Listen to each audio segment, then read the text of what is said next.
یہ تھی آیت مدینہ جس میں اللہ تعالیٰ نے مختلف احکامات بیان فرمائے، اور یہ قرآن پاک کی سب سے لمبی آیت ہے،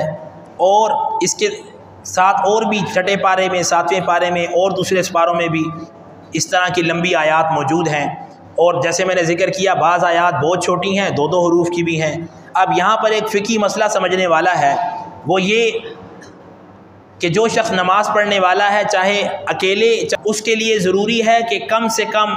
ہر رکعت میں 3 آیات ضرور پڑھے۔ اگر 3 آیات سے کم پڑھے گا تو اس کی نماز نہیں ہوگی، اس لیے کہ قرآن پاک کی سب سے جو چھوٹی 3 صورتیں ہیں، سورۃ العصر، سورۃ الکوثر، سورۃ النصر، یہ 3 آیات کی ہیں۔ اس سے کم آیات کی کوئی صورت قرآن پاک میں نہیں ہے، لہٰذا اگر کوئی 3 آیات سے کم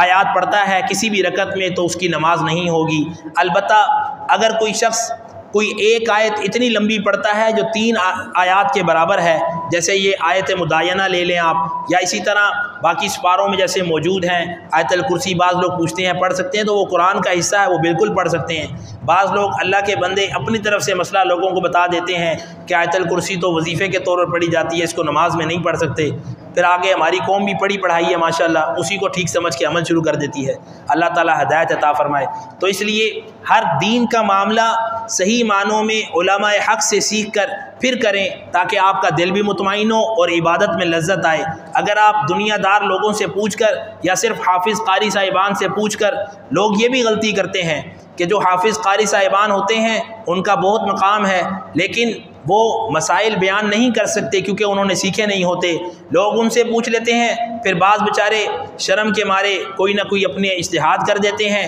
بعد میں جب ٹھیک پتہ چلتا ہے تو پھر اس بیچارے کی بھی دل میں قدر کم ہو جاتی ہے، اور انسان کو اپنے عمل پہ بھی دکھ ہوتا ہے۔ تو قصور ان کا نہیں ہے جنہوں نے بتایا، قصور پوچھنے والے کا ہے کہ اس نے صحیح فرد کا چناؤ نہیں کیا کہ ان سے کوئی مسئلہ پوچھتے۔ تو جو مسئلہ ہے وہ علماء اور مفتیان اکرام سے پوچھیں، تاکہ آپ کی عبادت شریعت کی روشنی میں پایہ تکمیل تک پہنچے اور آپ اس کی لذت محسوس کر سکیں۔ تو فرمایا اگر کوئی بڑی آیت ہے جو 3 آیات کے برابر ہے یا ان سے بڑی ہے تو وہ 1 آیت بھی پڑھی جا سکتی ہے، لیکن 3 آیات سے کم کسی رکعت میں آپ نہیں پڑھ سکتے۔ اللہ تعالی ہم سب کو ہر عمل اپنی رضا کے لیے کرنے کی توفیق عطا فرمائے، اور جتنے بھی احکامات ہیں یہ ہمارے فائدے کے لیے ہیں۔ ان احکامات کو آپ خود بھی یاد رکھیں، گھروں میں دوست احباب کے ساتھ